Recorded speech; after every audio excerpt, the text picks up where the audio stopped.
It is 6 o'clock on August 26, 2025, and I'm called this Lacey City Council work session to order. For the record, Council Member Vasquez is attending remotely, but all other council is in the chamber present. I also want to acknowledge that we, the City of Lacey, are on the ancestral land of the tribal people of the Treaty of Medicine Creek, including the Nisqually Indian Tribe and the Squax Indian Tribe.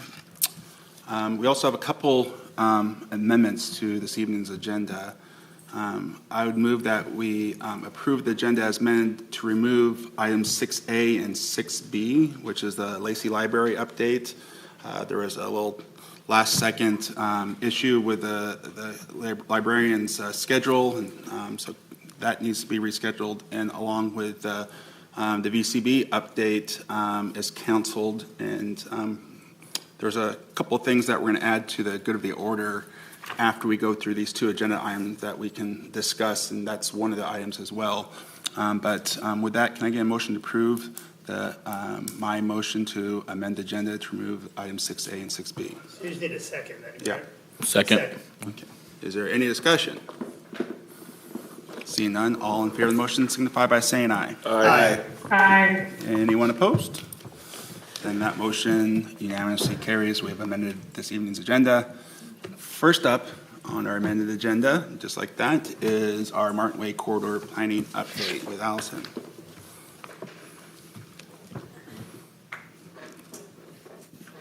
So good evening.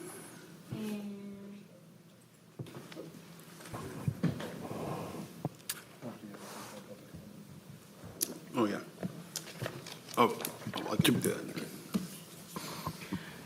So good evening. My name is Allison Osterberg. I'm currently the interim executive director for Thurston Regional Planning Council, and just here to give a short update on Martin Way, some of the planning and work happening on the Martin Way corridor. And I have a presentation that should be somewhere, I think. I just want to also say for the record, for public comment, we didn't have anyone signed up. No, but we did receive a couple written public comments, but there's no one here, and no one signed up. So just wanted to say that for the record. Great.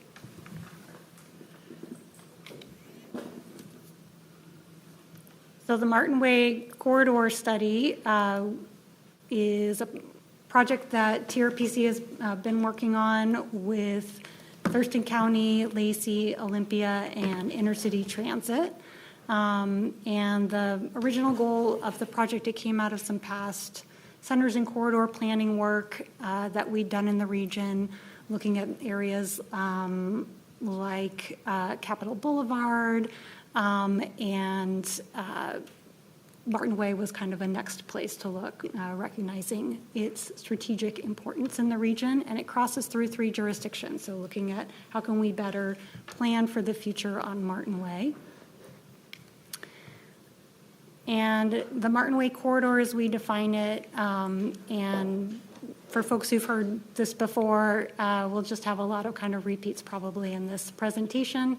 Martin Way corridor, as we've defined it, extends from what in Olympia is called sort of the Pacific Triangle, where you're coming out of Olympia and you hit that where State Avenue ends, Pacific Avenue calves off, and then Martin Way starts. And then out on the east side, it extends out to the intersection with Meridian and Deutero. And we broke it up into sections through the project just for the ease of breaking it down. It's a really long corridor. It's almost 7 miles long, and a lot of different things that you pass through along that way. I won't go through all the background on the project because I think most folks have heard about it before, but we did a bunch of planning work looking at current conditions on the corridor, and looking at future projections and what are kind of some of the things we would expect to see on the corridor. And when we look out in the future, kind of 20 years in the future for Martin Way, we see that it's an area that's likely to see a lot of growth in population, a lot of growth in employment. It's one of the areas in our county where we're seeing a lot more employment growth. And employment growth, I mean, Martin Way has always had a lot of commercial development, but we're seeing a lot more multifamily development already on Martin Way and expect that to continue in the future. And all of that increased growth is likely to lead to more congestion on the corridor and more conflicts between the different uses. Because Martin Way is an old state highway, and it is also one of the few east-west routes that connect between Olympia through Lacey and out to Thurston County. It just needs to operate right now in our community doing a lot of things. It was designed to be a highway, but right now it's a lot of the local transportation. It's a freight corridor. It's emergency backup when we have issues on I-5. And so what we see is increasing demands on Martin Way, and that means kind of increasing pressure in the future. When going through the planning process, we only slightly modified what the vision was for the Martin Way corridor that's existed since the mid-2000s. And that vision is that the Martin Way corridor in the future be an attractive, mixed-use, high-density residential and commercial area where people enjoy walking, shopping, working, and living. And over time, the goal is for it to transition away from more auto-dominated uses to a pedestrian-friendly streetscape that also encourages bicycling and supports high-capacity transit. One of the additions through this project that we talked about a lot with our partner Intercity Transit is that Martin Way is a major transit corridor for them, and especially as Intercity Transit is growing, it's functioning more and more like a real belt that drives a lot of their system across the region. And so Martin Way is really, really critical to the functioning of Intercity Transit. The goals we set for the corridor are to improve safety for all users of the corridor in all different modes, so people driving and people walking and people biking, people using transit. There's safety improvements that we can see for anyone who's using the corridor right now. We want to support inclusive growth. We're likely, like I said, to see a lot of growth on Martin Way, but it also currently is a space that has a relatively large amount of low-income housing. And we want to make sure that the growth happens in a way that isn't displacing people, that isn't precluding those opportunities for affordable housing that we're all also planning for in our region. We want to have a corridor that balances the needs of those different users.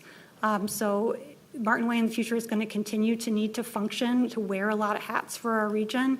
And so it's going to need to be a transit corridor, a freight corridor, a local access, business access. It's still going to be the way people get to school and people get to work, and we're going to need to balance all those different uses. We want to increase connectivity, though, kind of the seamless experience, and improve continuity. So folks who are passing along Martin Way shouldn't necessarily and won't know when they're in Olympia versus the Lacey urban growth area versus Lacey versus back in the urban growth area. That is something that you all need to, and your counterparts at those jurisdictions, work out when it comes to permitting and developing design guidelines. But for the user experience, the idea is that there may be differences between the different jurisdictions, but it should be kind of a continuous process for someone traveling on Martin Way. And ultimately, there's a desire to build a sense of place on the corridor. Because it was originally designed as a state highway, it wasn't really designed as a community space, but we have communities around it.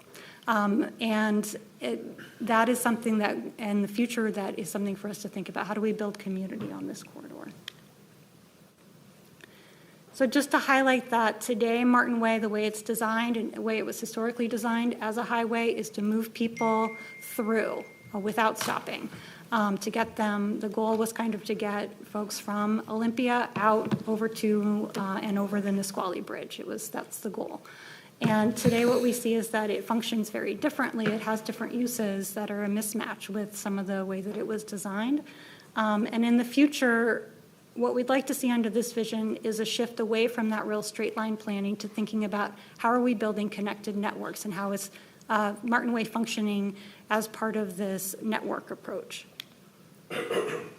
And in order to achieve that network approach, we're going to need to continue to think about the intersections between land use planning, transportation planning, and just the need for leadership and investment in the corridor. Part of what we saw through we did some economic market studies, we did a bunch of transportation analysis through this planning work.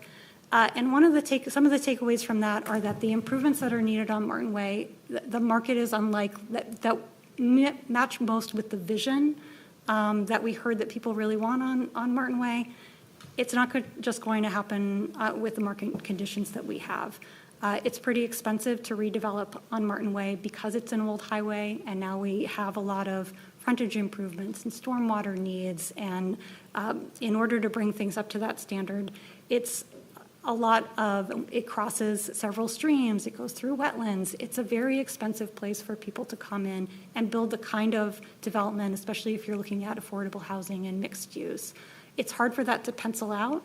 And so if you want to see that vision of a high-density place where people are doing all these mixed uses, we're probably going to need to take some proactive action or think about how do we encourage that to happen and not just leave it up to market forces the way they are. And that will take leadership, and that will take some different ways of investing in our community. So there's stretches along Martin Way, for example, that run through that environmentally constrained areas, sections in the city of Lacey, for example, that are lacking sidewalks. And they go through wetland and stream areas. It's unlikely you're ever going to have a developer who's going to come in there and develop, because it's too difficult, that area to see sidewalks be built. So if the goal is to have a continuous pedestrian way for people to walk along the corridor, some other model will need to be developed.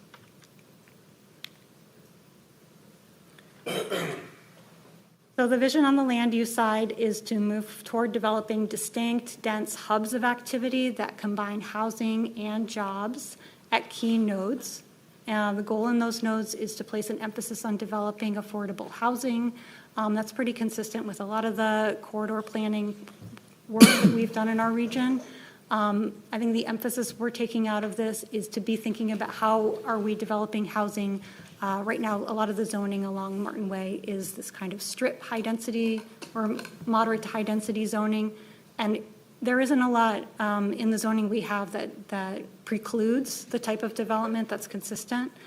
Some of the recommendations, though, are that it might be a good idea to concentrate it at certain areas, particularly if we're looking at areas where we're likely to see better transportation connections, whether that's a bus rapid transit in the future or something like that, to be thinking about how can we concentrate that and really see a lot of growth in certain hub areas.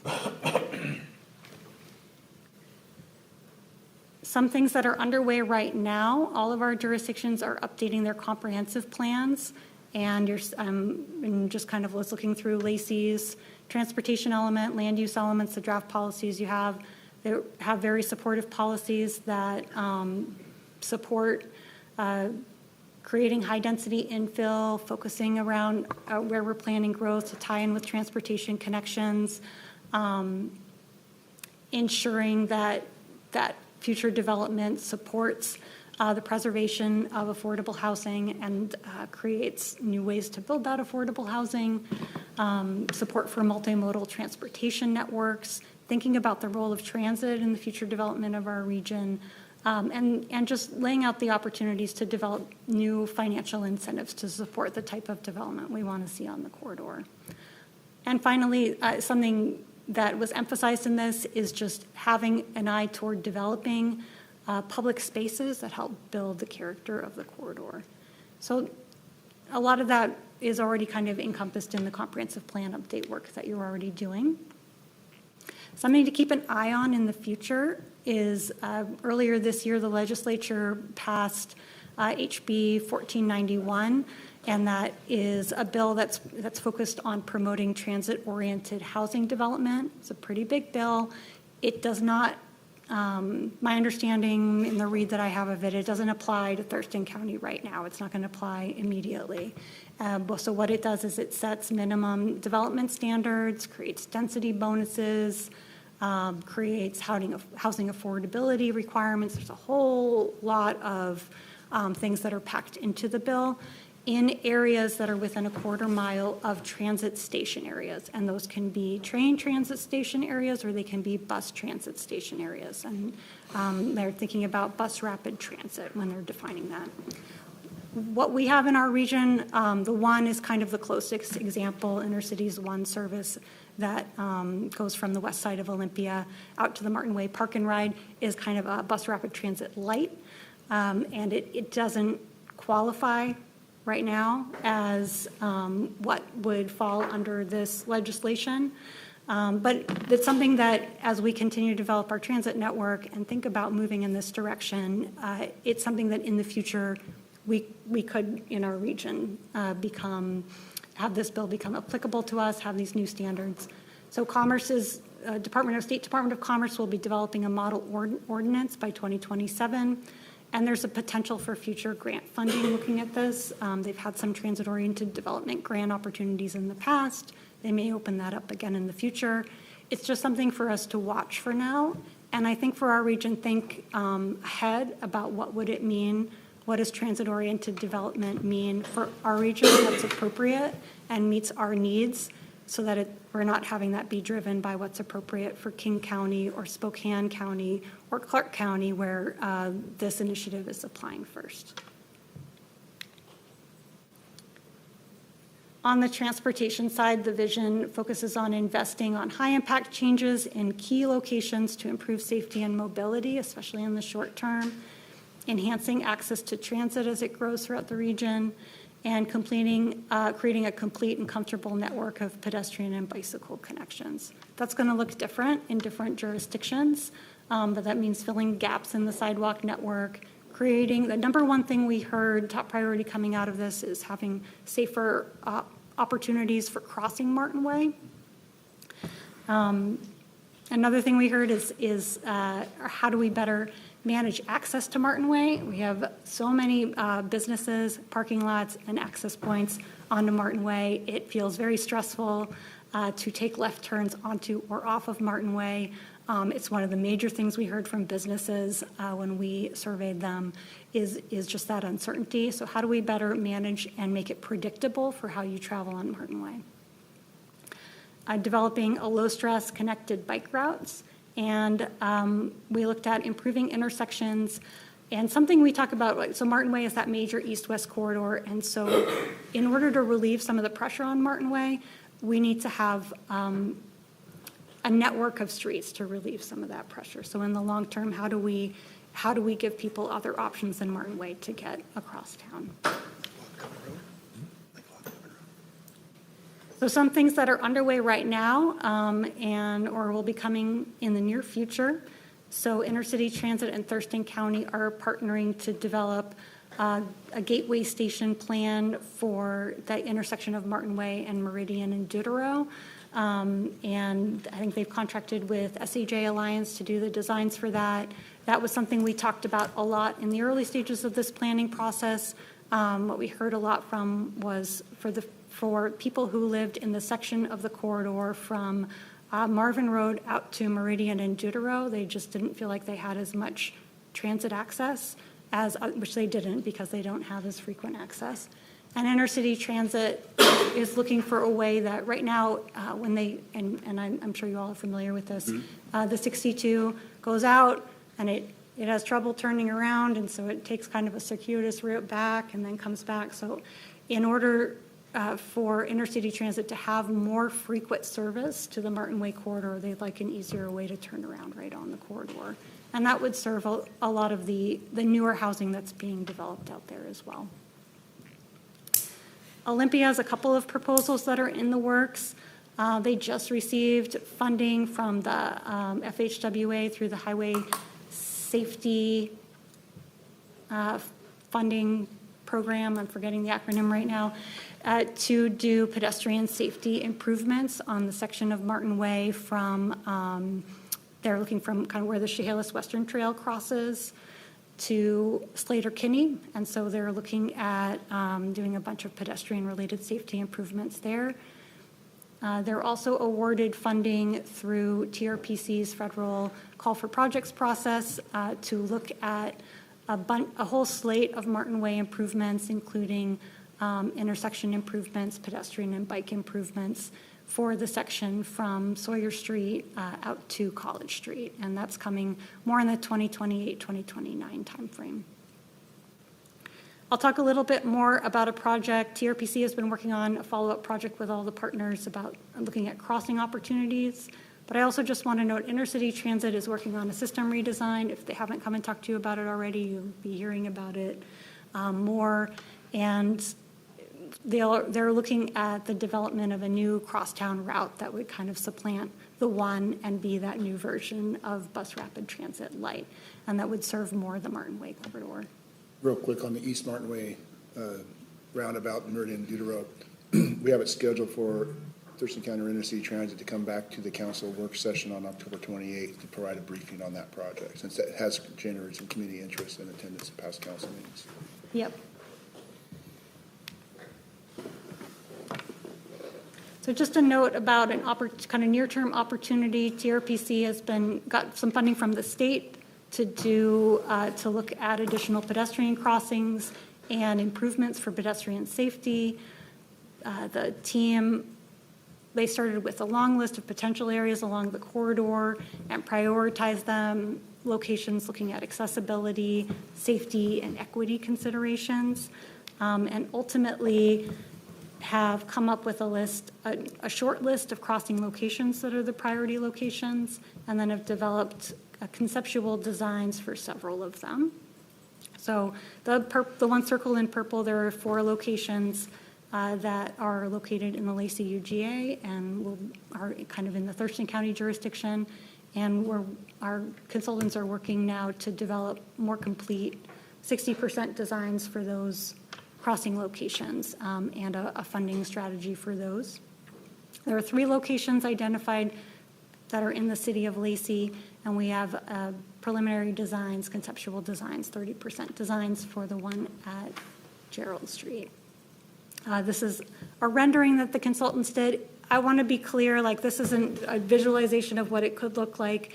Any project that goes forward would need more design, more public outreach about the specific design, but to give folks an idea about what that looks like. We had a public meeting out at the Intercity Transit headquarters on Martin Way some months back, and to get feedback on all of these initial designs. Councilmember Vasquez, you have a question? Yeah, I attended the public feedback session and the outreach event that TRPC hosted, and I had questions about this Gerald Street crossing because when I asked why it wasn't further down at an actual intersection, I think there were concerns about, not maintaining the turn lane.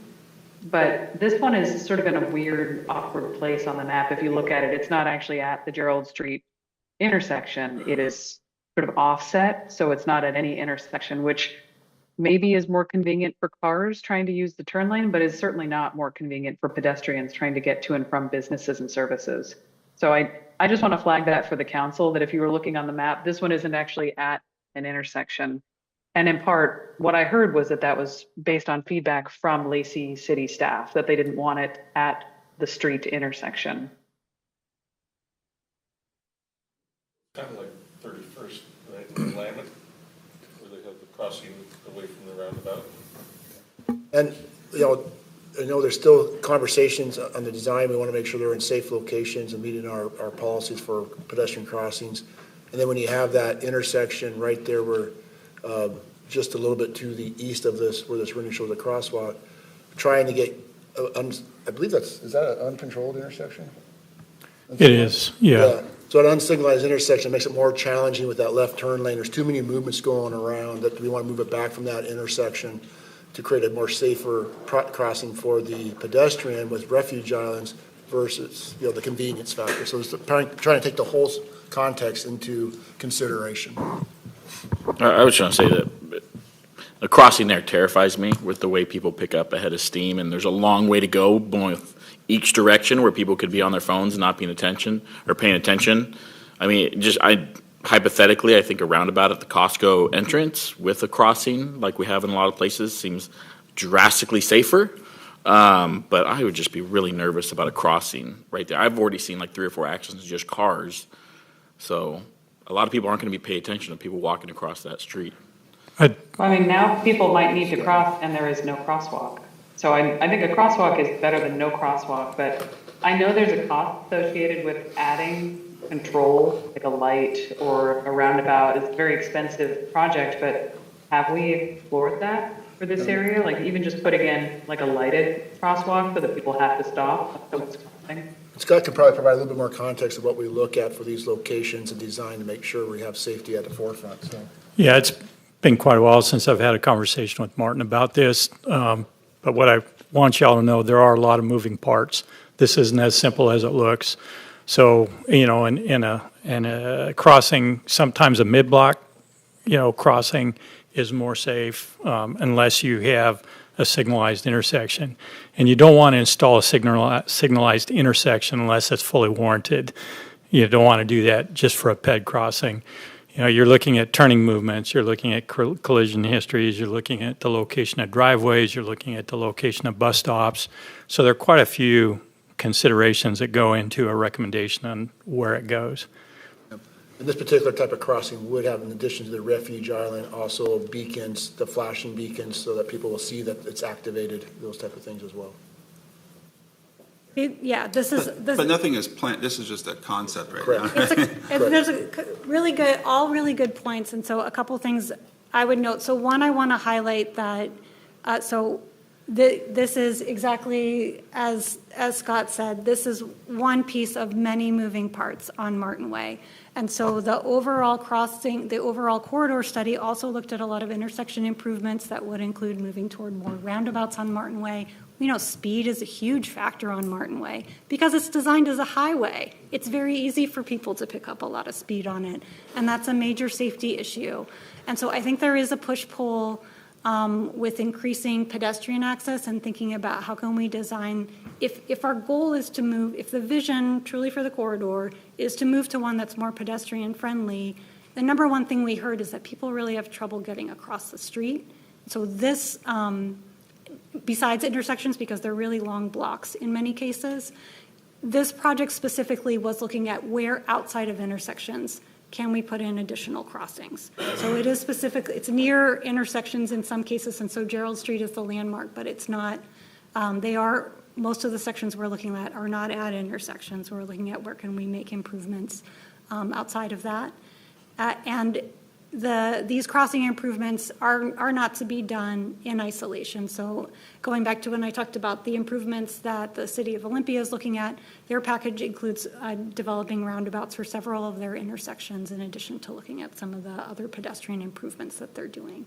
So I think getting people across the street is one of the things that we heard about a lot and is a priority, but I think absolutely to everyone's point, doing it safely, thinking about how do we slow people down on Martin Way, while also making sure it's predictable for people driving for how they can get there, that all of these things go together.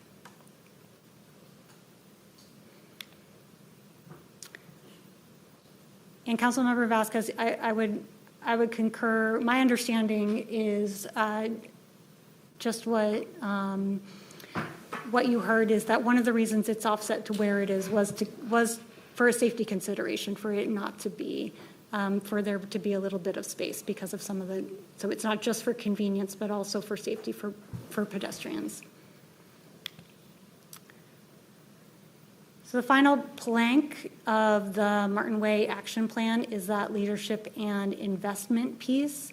And so the vision for the future is for Martin Way to be a priority in our communities and not kind of just thought of as not really anyone's focus. An area where you have public and private sector champions, and you're seeing significant new investment. I think that vision's really already happening. As you can see, there's a more focus on Martin Way. You see more development happening on Martin Way, and it's not just boat and tire storage, which is really exciting. We are seeing a lot more happening on Martin Way than we have in the past that's supportive of the vision. But in order to do that, I think continuing to coordinate regionally on what the plans are, especially working with intercity transit about their plans and how land use decisions we're making can support the planning that they're doing and vice versa. Looking at different financial tools and incentives that support the vision that we want to do, and fostering more public-private partnerships, recruiting anchor institutions for some of those hubs as a way to kind of spur development. And that's just a quick overview of what's going on the Martin Way corridor. I'll open it up. Any questions? So I'll make a comment here. We've actually been sort of looking at our corridors, major urban corridors, for a long, long time. I mean, it goes back to the Vision Reality Task Force that we had, that was going on even before I was elected, 16 years ago. That then morphed into the Urban Corridors Task Force, which I was a part of, and we put out the same recommendations that are in here. And then we did get some good work out of that Urban Corridors Task Force work, where we focused a little bit more, of course, Urban centers, the Midtown. On the Midtown, yeah, and that produced some good work, and then it's sort of just sat on a shelf, and finally we've said, hey, we need to do something again. This comes out of a federal grant program that Lacey, Olympia, Thurston County all applied for to sort of do this work. And here we are again with very similar recommendations that I've seen. I really think the next step needs to be consistency when it comes to design and how the corridor is going to look along the entire corridor, right? Because if our design standard is different than Olympia's, which is different than Thurston County's, we don't have a corridor that can do any of this. And the other thing is unless we continue to have a ongoing task force that's made up of the jurisdictions involved that are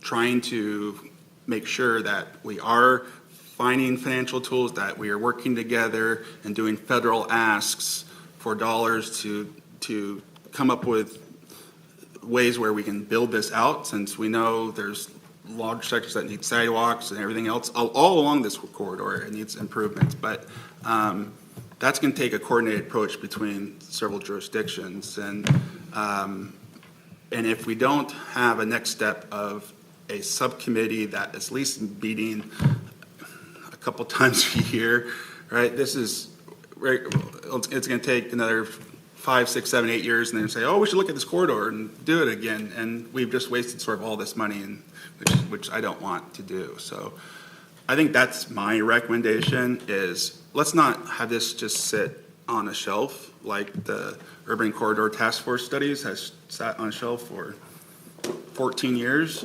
and here we are again with some recommendations. I think if we're serious about this, then let's have a task force that continues to meet. Ron?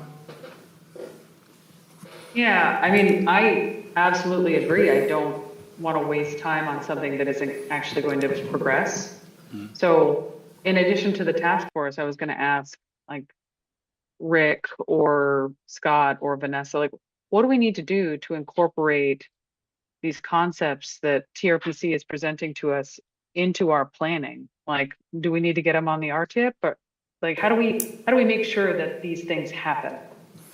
Well, one of the reasons why I wanted to schedule this presentation, because we've had a lot of talk about the Martin Way corridor related take all Thompson Place, annexation, all those different pieces. So we want to get council up to speed of what's been happening both on the planning side, but also on some of the implementation project side. So thank you, Allison, for providing this overview. In terms of kind of looking forward and implementation of corporate comp plan, well, so the timing doesn't quite fit with our 2025 comp plan update, and I would kind of look to Vanessa to kind of maybe add some more detail to that. But in terms of going into the implementation stage, we can reference the work along the Martin Way corridor as that is out there, and then bring it into the comp plan and build development regulations and implementation strategies out of it. Well, And it's not just that's development. It made me think of, I think we're doing that with our land use planning in the comprehensive plan updates. We're planning on creating sort of an overarching umbrella strategy. And then we will be able to build in some of the more detailed, design standards or zoning definitions later on, because we don't have time to do all that work now. Are you saying we could do something similar with transportation elements as well? Correct. And then also, though, the part of the challenge with implementation is financing, right? So how do we work and continue? This is federal dollars. How do we continue to put this at the forefront of a regional, federal ask for continue to work on this corridor? And then also, how do we start working with private development community in terms of seeing that vision and making those investments and start making those search? Because you got to have both the public realm, the road right-of-way improvements, but then also you have to have the land use help to spur those improvements as well. Vanessa, you have anything to add? I'll just add a tiny bit more, but absolutely correct, Councilmember Vasquez, when it comes to the land use section. Our transportation section of the comprehensive plan hasn't been absent consideration of the draft study that TRPC has been working on. We've talked about some of the not only land use, but transportation concepts within that plan. Given the fact that it's still draft, the specific projects, we're not looking at tying connected to the comp plan based on timing, as Rick mentioned. However, we are looking at putting a nod to the existence of that so that as we move forward through implementation, we can have those conversations. We need an adopted plan to be able to technically tie it. Yeah. Go ahead. One of the big issues here, obviously, is for any of this to happen, you need private investment. We know the development community in the current situation is not going to spend money on that corridor because, frankly, it doesn't make sense for them financially. And until that changes, nothing can happen. And the fact of the matter is, too much of that corridor is in the county, and the developers aren't going to develop in the county under the current situation with the county. It's just not going to happen. We've been told that by developers over and over again. So, this all sounds great, and it sounded great, when I was 1 or 2 years into the council and we spent a bunch of time, energy on this and got nowhere. And it feels like that's where we're headed again, is nowhere, because unless things change in that part of the corridor, Well, it can't happen. I have some recommendations, but Councilmember, Yeah, Lenny a little bit stole my thunder, what I was going to ask there, but it's more so inquisitive because I haven't been around as long as a lot of you guys, because most of the development right now, as far as like multifamily, is Section 1, Section 5, but that corridor, on here, that's mainly in the Thurston. Has there, I was just wondering, really, is there any interest in private development? And because it would be great for to have more of a mixed use section, because it's an enormous amount of land that kind of is not very functional except for one purpose right now. So is there any info on that? Well, I don't know what direct interest of private development interest currently on the corridor. There always comes up every once in a while. But when I talked about the public and private investment into the corridor, it's really the private investment is in the development of the property adjacent to it to get that. But the corridor itself is going to need public investment, because if you try to do it incrementally by private development, it's going to be inconsistent along the corridor. And we need to have projects that really focus on continuity and segments. And also I just want to check with Scott, see if he has anything to add on the transportation planning as well. Yeah, I think that Vanessa stated very well in terms of, how it wanted to mention this plan. There's been a lot of great work that's been done on land use, transportation, and these kind of things. Transportation, there's quite a few differences of opinion yet, and so we wouldn't want to like accept it and say we support it until we were in full agreement. We're in 1,000% agreement with all the crosswalks and the crossing. That's absolutely necessary. But yeah, there's still a number of elements that we need to come to agreement on. Carolyn, do you have some? Yeah, I just, at the top of your presentation, you mentioned 53% growth in population, 43% job creation. What, are these projections? And if so, what is the horizon that this is measuring?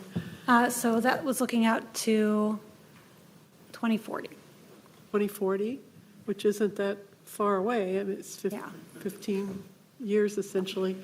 And we're already seeing significant, development out there. So it seems to me we're going to have to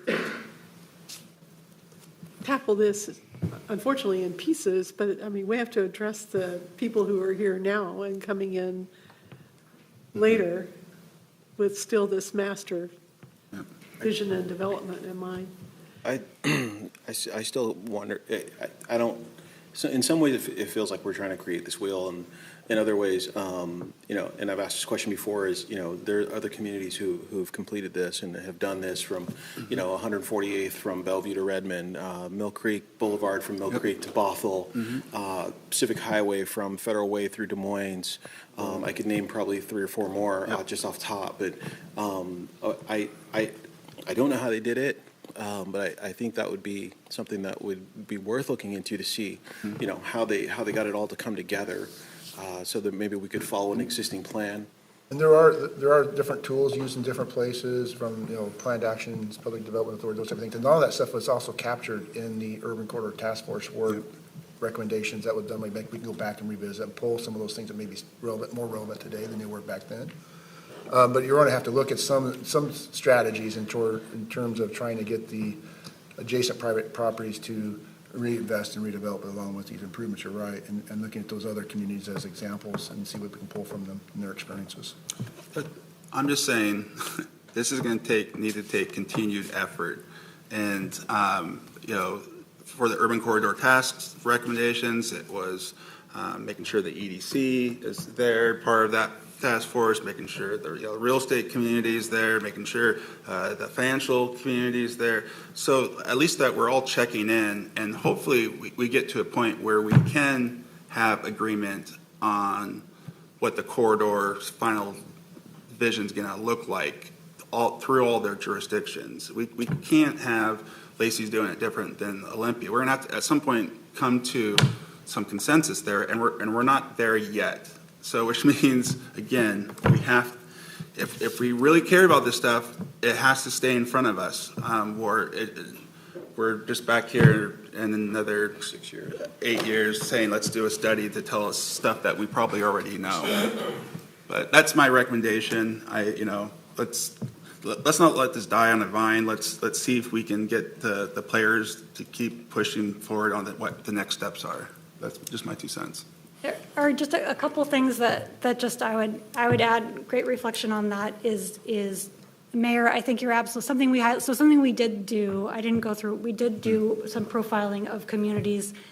These urban arterials that were state highways, they're incredibly difficult to redevelop. But we are not unique. There are thousands of Martin Ways out in communities across this country. It is not a unique situation, and so we did review a lot of things that are happening. There's a lot of things that are happening now, even that are new. So Spokane has done a lot of work in this area.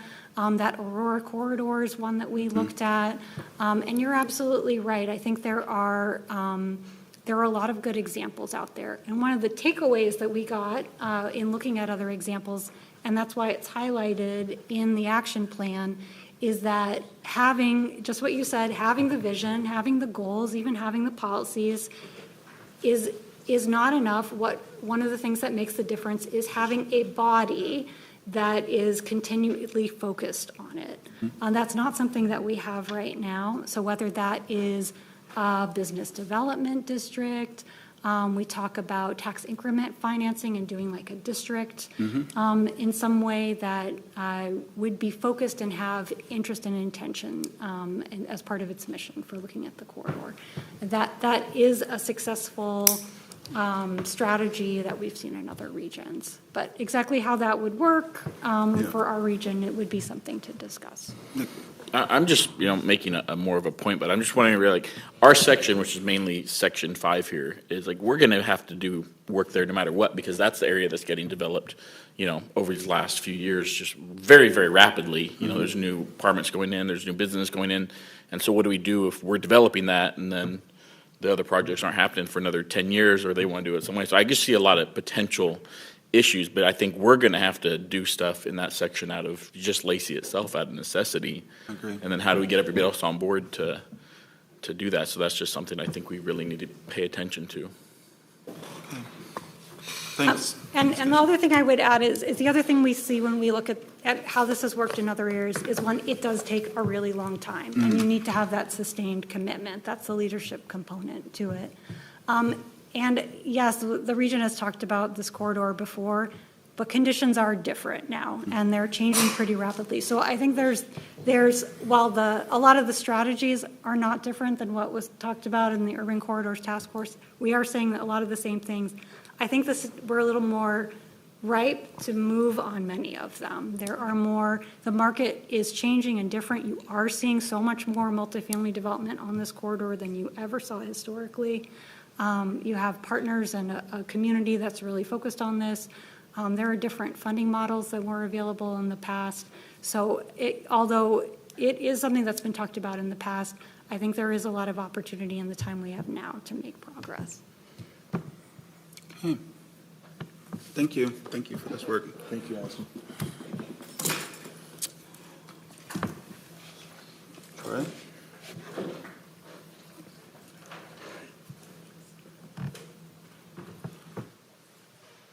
So one of the things that I guess we can do is bring this up at our next 3 cities meeting and say, hey, let's talk about next steps. Well, and also, I don't know, it could be something to the transportation policy. Yeah.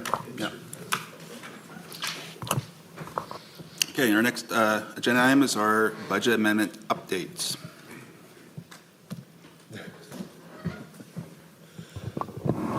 Good evening, Council. So tonight we're here to discuss another and hopefully final round of budget amendments for 2025. The staff report in your packet has all the major components. Our intention is just to provide a high-level overview and an opportunity for discussion on these items. So definitely ask questions or provide comment along the way if you'd like. I also just want to preface that this budget amendment is kind of worth being excited about. There's a lot of good news items in here, so just keep that in mind. That said, the first 2 items are simply just housekeeping in nature. These ones are corrections from the June budget amendment that we did for both the account code, so the BARS number was incorrect, so we're just moving it to the correct BARS number, so there's a 0 impact to the actual budget itself. One is the HERE funding, that was $408,580, and so that's, again, just moving it from one line to another, and then the other is the principal payment amount for the police station debt. So for new items, these are in the current expense fund, and one of the exciting ones is an MOU that the city and Thurston County entered into. So this is just reflecting $60,000 worth of revenue in our budget, and this is basically to help fund the operations of the Veteran Services Hub. So this is 2 years worth of lease payments for that facility. The next one is Woodland Creek Community Park Bridge Replacement.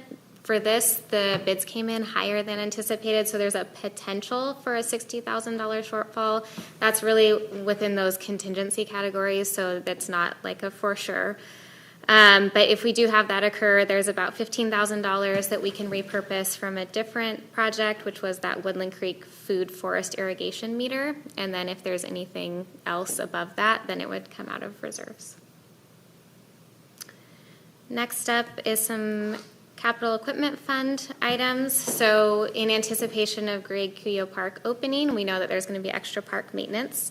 And so that'll also require equipment. So we have a mower, which is estimated at $175,000, an ATV for just over $22,000, and an equipment trailer for around $13,000 that we anticipate needing.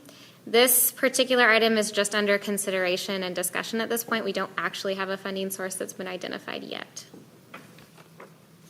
When I saw the $175,000 for the mower, I was shocked. I don't think I've ever seen a $175,000 mower. Do we not have anything in inventory that would handle this, or would we have to be doing a whole lot of transporting back and forth in order? You don't have one of these in your garage? I don't. So we do have large mowers, but yeah, it would be inefficient and very expensive to trailer them back and forth. Did you talk about the HERE program? I did. Yeah. Okay. I don't know. That one was one where it was truly Didn't hear it. just What? a cleanup item. Just fly by me? Yeah, just a cleanup item from last budget amendment. There's $0 impact really to the budget itself, so. Okay, next up is Arterial Street Fund. This is also a really exciting one. So it's basically reflecting grant revenues. We have been awarded just under $4.2 million worth of grant funding that will go towards our active right-of-way acquisition that we're currently doing for the College and 16th Avenue roundabout.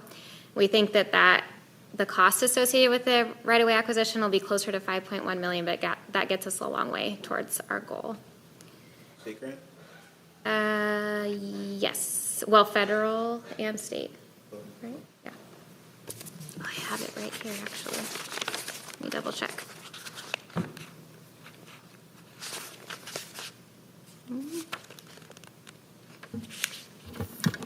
So yeah, there is federal. It is federal too, yeah.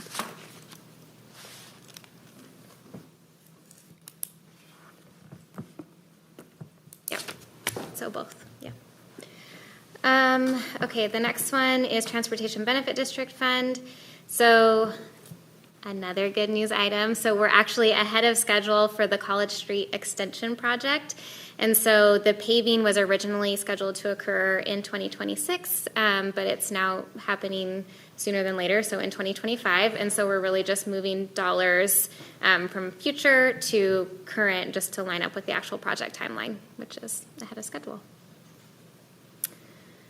Next is CDBG funding. So this is the fact that the city has finalized plans for the Community Development Block Grant funding, and we actually anticipate to receive those funds in 2025. So also just recognizing that revenue. Next is kind of a number of funds altogether. So Building Improvement Fund would be one, as well as multiple utility funds. So there's currently property that's available for purchase that would enhance operations at the Public Works Maintenance Shop. And so this would be split between parks maintenance, street, water, wastewater, and stormwater, and the potential cost is around $600,000. Are we talking about the same place? The old car wash thing? No, it's a different location as part of the information that was provided in the capital facilities plan, but we'll come back to the council and brief on the specifics of the property at a future work session. They're currently looking at it, so we don't want to talk about property specific at this point. Got it.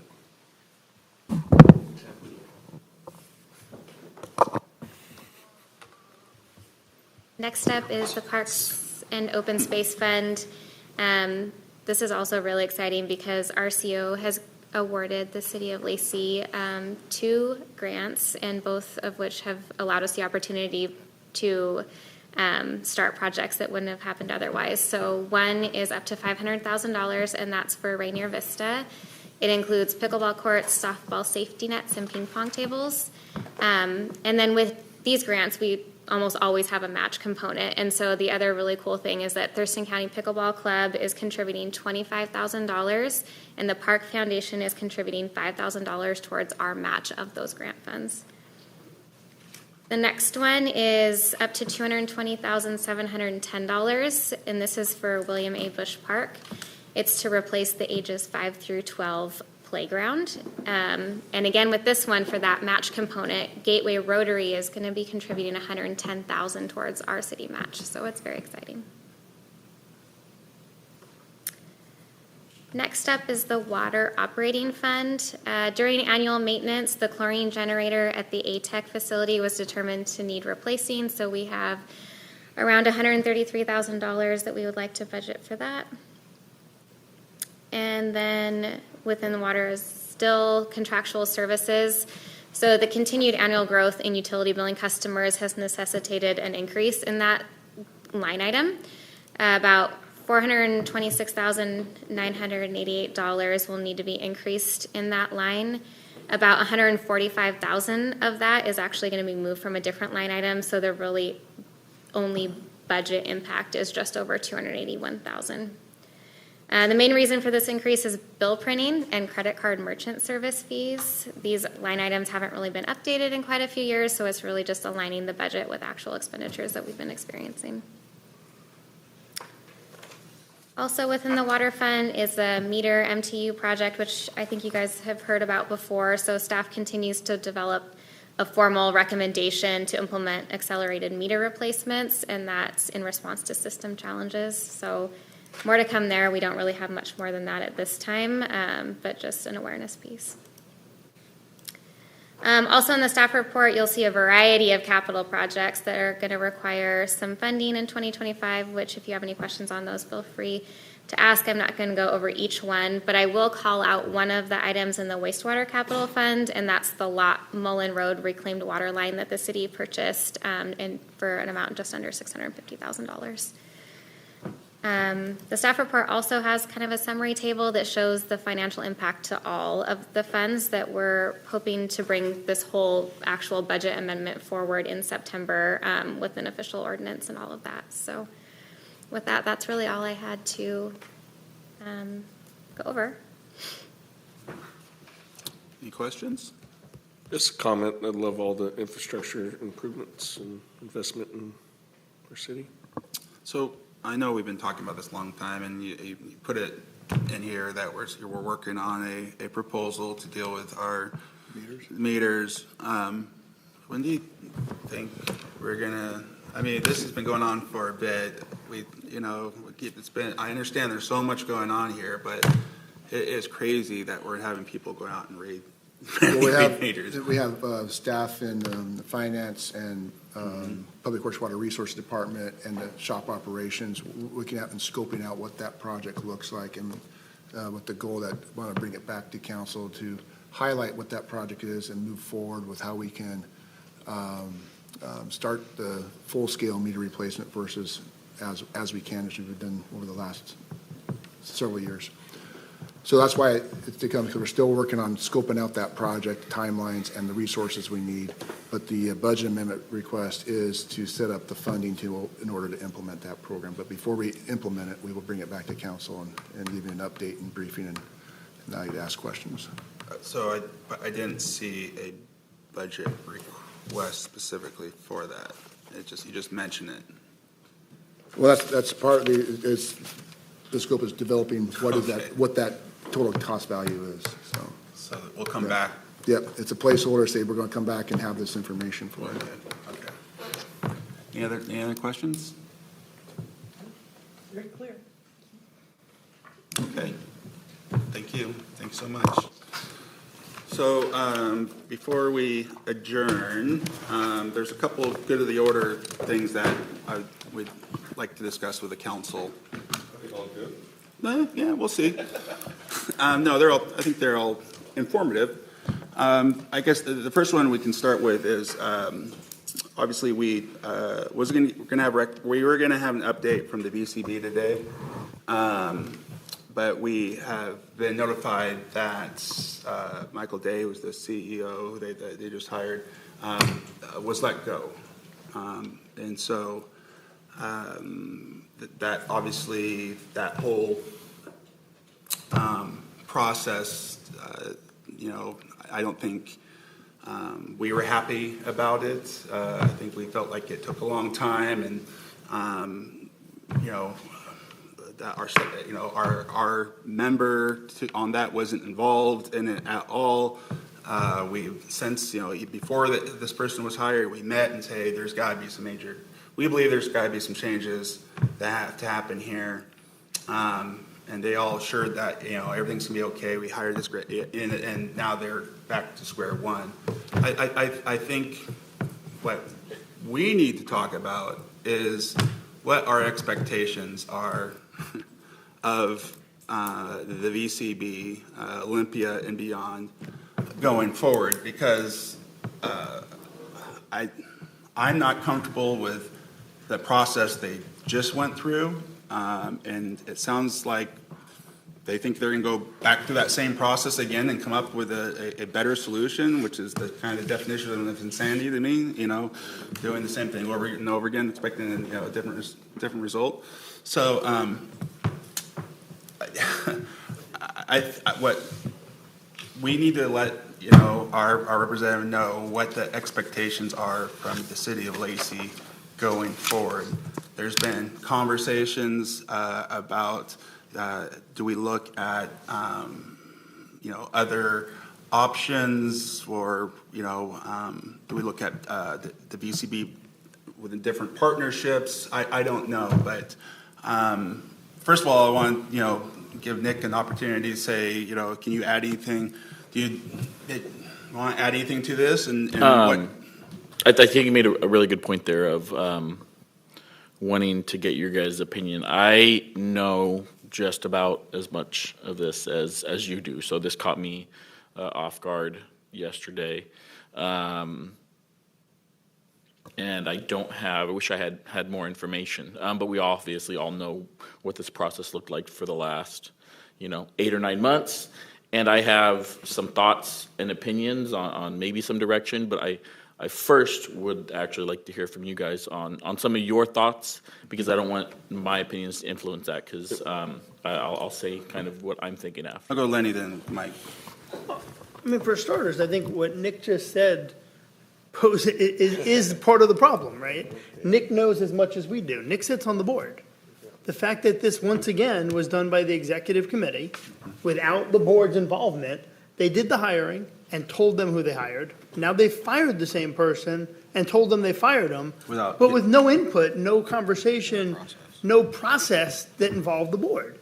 This has been my complaint about the VCB going back, I don't know, a dozen years ago that you were on it, and and after that me. We've all had the same complaint that the setup of the VCB, the structure of how it operates, doesn't work. They're spending tax dollars collected by the city, through the hotels or whatever other avenues that we're funding them with. Yet the elected officials from each of the cities have no say in how the money is spent. It's just not. It doesn't make sense to me, and it never has. And I'll argue it's gotten worse, because I was a part of the last hiring process, and I was involved, and now we're not even involved. So it's gone backwards. It's gotten worse, and it was already in, disarray, if you will, lack of better terms. Robin? Yeah, I'm just agreeing with what everybody's saying. I think I've served, even in just my short time on council, on a number of different hiring subcommittees for various different jurisdictions, intercity transit, right? Providing performance feedback for different executives. It is very valuable to have jurisdictional representatives be a part of the hiring decision for the executive person that's going to run the organization. It is baffling to me that the VCB is not including the elected representatives on the VCB in these big decision-making processes. And I think the clear message to them needs to be, when you do the next hiring process, you need to include everybody and give them a real voice in the process. And if not, then we should re-examine whether or not we continue to participate in the VCB and what that looks like for Lacey. Mm-hmm. I think it does say it all. The fact that I have more information than our representative on the board is baffling, right? It should not happen. We should be hearing this all from Nick, that why the decisions were made, what the next steps are, and that they haven't informed you and you weren't a part of this before it happened,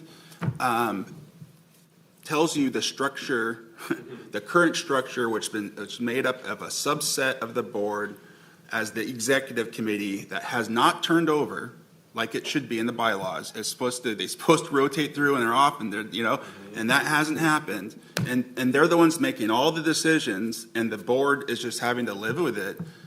It's not how we do things. It's not how things are done. You just had that meeting with them. I mean, Yeah. the city representatives had this meeting with them just recently and told them we weren't okay with it.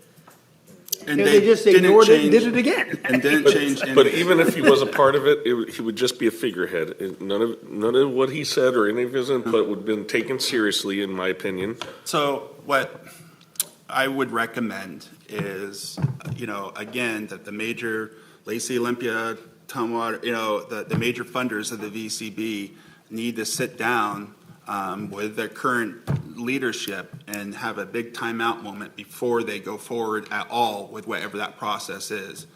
And then, let's figure out next steps, because this is crazy. The fact that we're here, and it took them 7.5 months to find a new executive director, and their person's gone in 5 weeks. It just, wow, it tells you that your organization's broken, and I have not heard how they're going to fix it yet. And so, I think so. Had something to say. no, so next steps? Yep. I'll go out unless anyone has something to say. So, I'll give you kind of my piece on where the direction that I would recommend. And I would say not only did I not know, I had no inkling that anything was even wrong. There was never a mention of anything being wrong until. And so 2 of the things that I say functionally are being a struggle with the VCB is the outside accountability. And this applies not only to the structures, whether it even be just financial responsibility or someone looking in with some sort of oversight.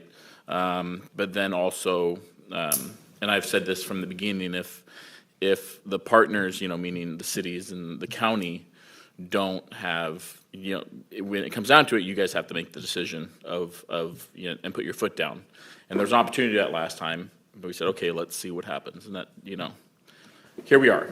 And so I would have 2 stipulations. Of one is committing to outside accountability in some manner, and that's permanently. And then one of the big missteps I feel like happened in this last time that led to some poor decision making was they didn't bring in an interim leader. They basically split responsibilities between 2 of the board members, and so there wasn't really a way to truly evaluate what the needs were. And so I think someone needs to come in not only who is local, who has regional, experienced regional partnerships on an interim basis, and knows partners and can actually evaluate from the inside what is going on, because I only foresee us hiring someone in the same manner, because I don't know why. Once you've been kind of dysfunctional for a long time, it's hard to look past that. And so that's the recommendation I would make to the mayor and the other mayors who are going to have that conversation, the stipulations that I would put in place. I don't think having the executive committee being in charge of the process is the right idea. I think they need someone to come in, who's in a very similar way to, when Rick stepped up to be our city manager. It wasn't necessarily a permanent thing, but we needed someone with some experience who could say, hey, let's see what our left and right limits are and where we need to improve. And without that, I think that was a fatal blow for anybody coming in and thinking they could right that ship. I think it was a setup for failure. Yeah. So that's the recommendation I would give to you and pass along to the council. And that's, if you're comfortable with that, that's what I would at least say when we talk. I'm right there with you, and I think this needs to happen right now. They need to right now. To hear that they've already hired someone to go back, whoa, without full board, They've already hired someone? That's the letter that we received says that they have already hired They're re-engaging the firm that they went out to, and I would put a pause on that. I think they need some independent counsel to evaluate what's going on, is what I would. The statement from the notice is plans for new leadership are already underway. Searchwide Global will conduct a national search, and additional information will be shared in the coming weeks. I would want to say some of those contracts for recruitment firms provide for another process. If the person that is selected, fails out for some reason, they'll run another search for no additional cost. So we should find out whether they're going to pay the contractor or if it's built into the contract. And I'm sure that's happened. I'm sure that's happened part in this circumstance here too. Okay, so thank you. I just want, mind blown, like really frustrating. The only other thing I would add is, in addition to the fact that the electeds, public input. This isn't a position. We're talking about tourism, right? We're talking about it very much affects the public of the community.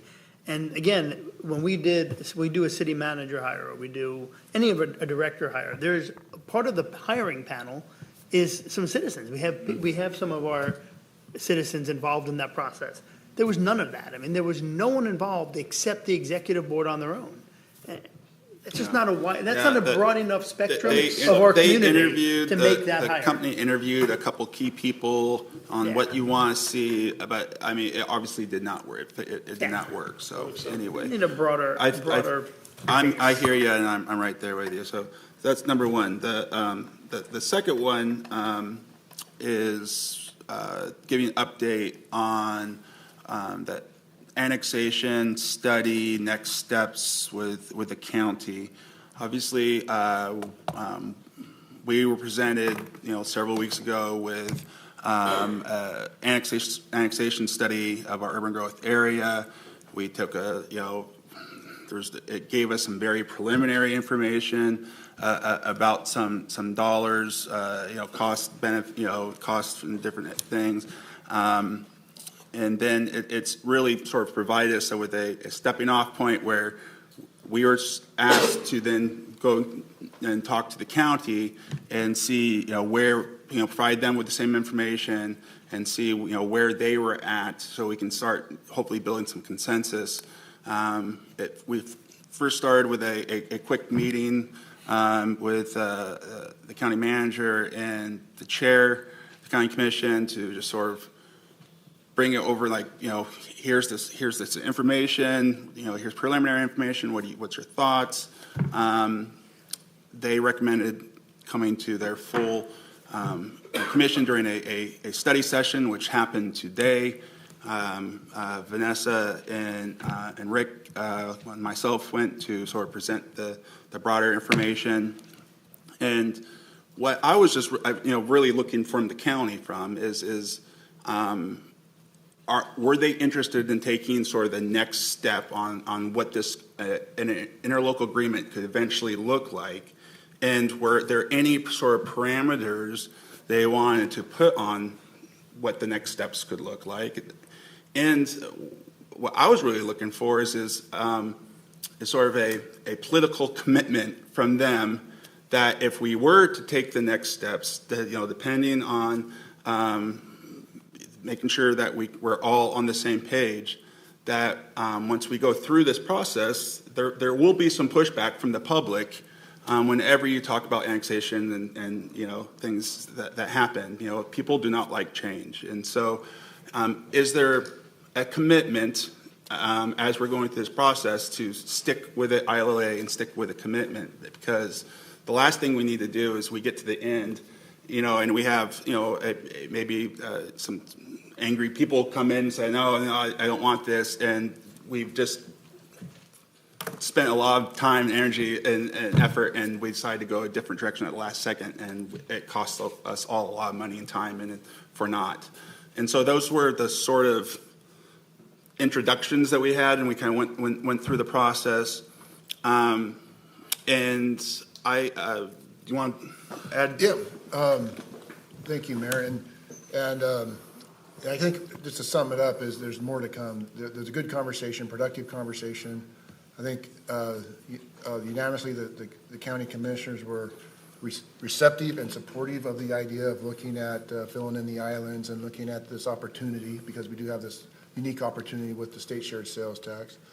And there eventually just gave unanimous direction to the county manager to meet with the county staff to look at, okay, what's the framework of a study that they're going to need to gear up to look at this and come back in about a week back to the Board of County Commissioners to report out. Very, very much so the tenor of the conversation was how do we work through this in partnership and working together and having some type of structure in place that there's good communication and that everybody's cognizant of the time frame that this opportunity is under, and then how do we look at not trying to develop two different studies, but work on the same numbers and information and working through those issues. Knowing that annexation is going to create impacts for us to take it on, it's going to create impacts for them to let it go, but we got to make sure that we are able to provide the adequate staffing and resources necessary and get the revenues to support that in order for this to work for us. So it was a really productive conversation. The next step, the county manager is going to do some looking into what it would take for them to move it forward, bring that back to the Board of County Commissioners, and then I'm sure the county manager and I will sit down and start mapping out how we can make this Then move there'll forward. be a sort of formal recommendation, but I do think it's very important that we do this together, the county and the city together, using the same numbers, the same, exact same metrics, because if we hire someone and they hire someone, then all it's going to do is just be like this, and that's not what, I'm not looking to, I want this to be a win-win for everyone, and that only happens if everyone's very comfortable and agrees with the data and the numbers. But if they think they have different data than we have data, right, it's going to fall apart. There seemed to be a commitment to that, and I think the thing that we have to remember here is it's July 1st, 2028. The interlocal agreement has to be done before then, and so it is like that's not that far away. Yeah. And so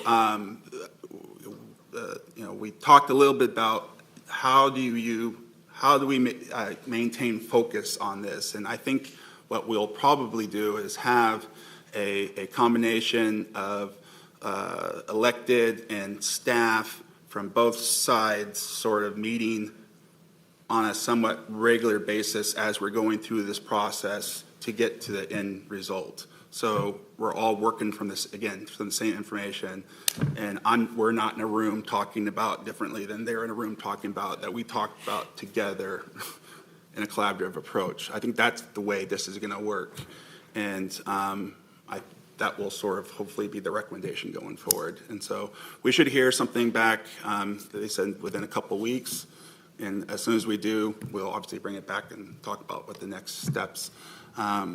And so there was a consensus, early consensus for the city of Lacey to annex as much of our urban growth that we can financially handle to annex. What that number is something that we have to work through, right? I don't know what that number is, but at least that was the sort of early consensus, and we'll go from there. So that was the last thing. Do you have any questions about that? So more to come. More to come. Okay, and the last one. To annex the good and the bad, right? Well, Not just the bad. yeah. Well, we need to be on the same page. The last thing I want to talk about is this ongoing FIFA fan zone issue that we've been talking about. No, it hasn't died yet. We met again, and we still sort of got to the same point where Lacey, Olympia, and Tumwater were all sort of on the same page where I don't know how we pull off a single location big event for 6 weeks that has to be maintained for 6 weeks at $1 million something. And so the recommendation sort of, as we're talking this through, and you could see, Olympia all of a sudden sort of losing interest. Tumwater is like, I don't know why we're even here talking about it. In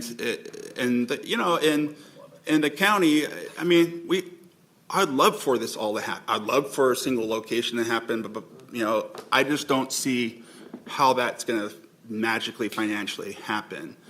And so after that meeting, Rick and I are sitting there talking, and it's like, I don't know how the homework was to try to come back, and find out a hard number, what we could possibly commit, and that's the number, and can they do it or not with that number?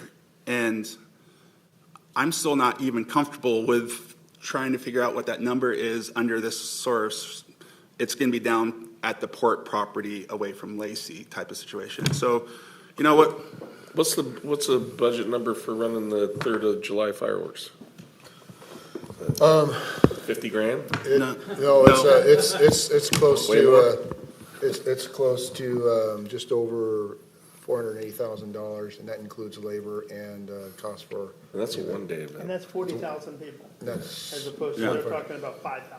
Yeah, Well, and then again, there's more to it than that, because not only do you have the labor and cost, but it's the logistics, the planning, everything that goes into doing large crowds, traffic in, parking, crowd control, safety, porta potties, all those different things in one centralized large event. Yeah, so what we sort of talked about is, what if we think about this differently? What if we thought about this more as like a tri-city event, where, for example, like the basis, do you have a place where you can show the game, right, on a big screen?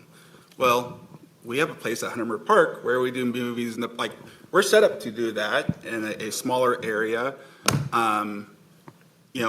Then maybe we could get our local chamber involved to help with some of this, and then we can, we have our event that happens, and maybe we work with the Interstate Trans or whatever, and we can have a bus that goes between the events, but maybe look at this as each sort of city sort of designating their own little spot. So like in Tumwater, they could do something at the Craft Brewery District. That's a really great spot. Now it's a bit smaller, but they do events all the time. They could pull it together, and something downtown Olympia as well, with the ODA supporting a street, and maybe working with either the Washington Center, the Performing Arts, or the Harlequin, wherever, to show it. And we more take this at let's all do our little thing, right? And then we can work together on how we get transport between the three, during the events. That is a much more scaled down approach. And This would be over a 6 weeks period?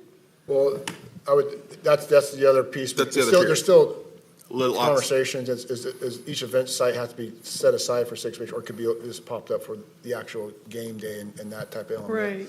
But there's a lot of conversation around it, kind of different ideas, and one thing I do want to make sure, bringing up what the cost of the July 3rd event is, during this FIFA Fan Fest time is also the July 3rd event. So we got to be cognizant of our priority of being able to continue that community event and not sacrifice there. So there's a lot of pieces here that we got to look at, and a lot of conversations going on before we get to a consensus. But the idea would be looking at if something like this that go forward, charging the Thurston Chamber or lead organization to work with the other chambers, the ODAs, and really get it more into the community basis versus relying on the public agencies to do one large event. And so we sort of thought, hey, business makes sense now. Now we're having something here in Lacey. You can work with local, businesses here in Lacey, and it's just gonna be way more scaled down. You'll still need a lead agency to help organize it all. It just won't be all at one location that brings all these expenses that I don't know how we're gonna come up with at this late hour. And so, Tumwater's liked that idea a little bit, talking to the leadership there. And it sounded like Olympia was kind of on board with a smaller event as well. Leadership of the county, they still would love to see a big event. And so guess what? We have another meeting on Thursday, and hopefully we'll figure it out. The problem is we have a very, very short time if that we are actually going to be included in a fan zone. If we're going to say these are the 3 locations, we have to tell them by I think that September, very soon. I'm not sure what the date is. And also, too, one of the just mention real quick is we talk about different locations. Nothing's set upon. Nothing's set. It could be Worthington Center. It could be something St. Martin's. Yeah. There's all sorts of different possibilities. Councilmember Dunn, you have a Yeah, I was question? just, and I been briefly mentioned this in our, when I was talking about the BCB last week during the meeting, and one of the things that was really confusing was that it didn't seem like there was gonna be a lot of finalization of what was even allowed until December. That was kind of what was passed along to us, but there was talk about, there are other cities, I think it was either Edmonds or Everett, that are doing multiple locations. That wasn't really something that kind of was even on our radar, and so I just wonder as the next few months kind of go on and they see, oh, a lot of these cities can't do this, if they start opening up what we're, allowed to actually do where it could actually make sense. What they want to know is where is the actual location so they can include it in what's going to be an app where you can go to find out where to go if you're a fan and you want to day of or fan zone stuff. And is it still just the specific date? It's like 6 different dates or 5 different dates that you have to do? Something like that, Yeah. And so I don't know. I don't know how this is all going to play out, but we're sort of looking at a pivot here last second, and we'll see what comes out of it on Thursday. And The only I would say is I don't know if we pull it off at all or not, but I think this is a better direction. Because as you know, I was 100% opposed to the original direction. I just couldn't see putting any Lacey dollars into that. It made no sense to me. At least if the event's in Lacey, it makes a little more sense. But, I still don't have a whole lot of confidence in pulling this off in a way that makes sense and that can actually benefit the community. well, At a cost that we can afford. sure. I don't know, maybe a partnership with North Thurston Public Schools, because it's summertime, I think at this point, it's going to have to be a much scaled down event, and I think it's going to have to be sort of this smaller.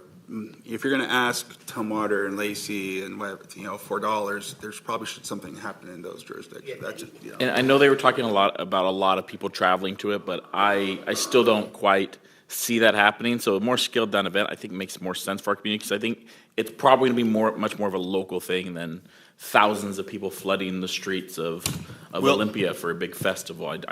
I've never wrapped my head around that. We'll see, but I'll let you know how it's been a moving target this whole time. But I remember in '94, a lot of people traveled. It could be something really great. Go to and Stanford, very they go to memorable, San Jose but- State, they go all over the place, and there's a lot of people. Yeah. Okay.